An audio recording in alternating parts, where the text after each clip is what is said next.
रंगबलिदानाचा त्या तिरंग्यात पाहावा, उत्साह देशप्रेमाचा अंगी संचारावा, जयघोष भारताचा आसमंती गुंजावा, सण हा स्वातंत्र्याचा सदैव चिरायू व्हावा।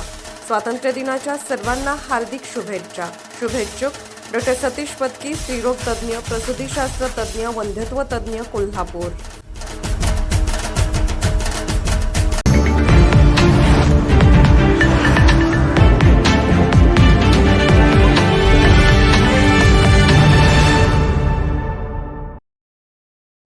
रात्रभर घरावर पाळत, पहाटे खिडकीचे गज कापून लाखोवर डल्ला। टिकपुर्लीत अज्ञात चोरट्याचा धुमाकूळ, सोन्या चांदीच्या दागिन्यांसह रोकड असा 5,86,500 रुपयांचा ऐवज लंपास। घरातील मंडळी गाढ झोपेत, बाहेर काळोखाची चादर आणि याच संधीचा फायदा घेत चोरट्याने घराची खिडकी हेरून थेट गजच कापले।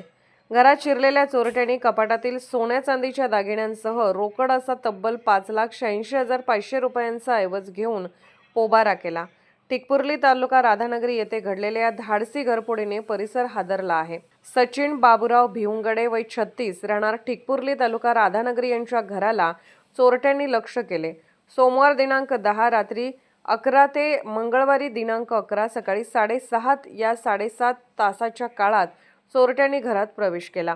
चोरट्यांनी आधी हॉलमधील खिडकीचे गज कापले, त्यानंतर घरात शिरून कपाटातील सोन्याचे घंटण, अंगठ्या, कानातील दागिने, मण्यांचा सर, मंगळसूत्र असा दागिन्यांचा ऐवज साफ केला।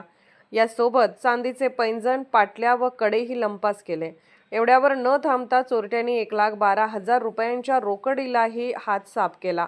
एकूण 5,86,500 रुपयांचा ऐवज चोरट्यांनी लंपास केल्याचे फिर्यादीत नमूद आहे। घटनेची माहिती मिळताच राधानगरी पोलिसांनी घटनास्थळी धाव घेतली। घराची पाहणी करून अज्ञात चोरट्याचा माग काढण्याचे काम सुरू केले आहे। घरातील व्यक्ती झोपेत असतानाच एवढ्या मोठ्या रकमेचा ऐवज लंपास झाल्याने चोरट्यांनी घराची आधीपासूनच रेकी केली होती का या दिशेनेही तपास सुरू आहे। या प्रकरणी राधानगरी पोलीस ठाण्यात अज्ञात चोरट्याविरुद्ध गुन्हा दाखल झाला असून पोलीस निरीक्षक अजित सिद यांच्या मार्गदर्शनाखाली PSI प्रणाली पवार तपास करत आहेत। कोल्हापूरहून दर्पण न्यूजसाठी अनिल पाटील। निर्भीड बेधडक बातमीसाठी दर्पण न्यूज चॅनलला लाईक करा, शेअर करा, सबस्क्राइब करा। मुख्य संपादक अभिजित रांजणे, दर्पण न्यूज।